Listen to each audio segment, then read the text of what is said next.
16 December থেকে দেশে বন্ধ হয়ে যাবে সব ধরনের অবৈধ ও অনিবন্ধিত মোবাইল হ্যান্ডসেট।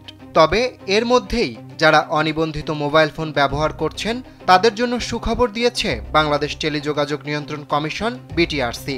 সংস্থাটির নতুন ঘোষণা অনুযায়ী 16 ডিসেম্বরের আগে নেটওয়ার্কে ব্যবহৃত বৈধ অবৈধ বা ডাটাবেজে পাওয়া যায়নি এমন সব মোবাইল হ্যান্ডসেট স্বয়ংক্রিয়ভাবে নিবন্ধিত হবে এবং তা নেটওয়ার্কে সচল থাকবে। এ লক্ষ্যে 16 ডিসেম্বরে চালু হতে যাচ্ছে national equipment identity register system.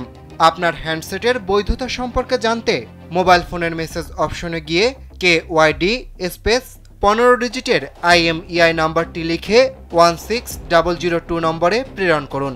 ফিরতি মেসেজের মাধ্যমে মোবাইল হ্যান্ডসেটের বৈধতা সম্পর্কে জানতে পারবেন। NEIR সম্পর্কিত যে কোনো তথ্য জানার প্রয়োজন হলে বিটিআরসির হেল্প ডেস্ক নম্বর 100-তে কল করুন।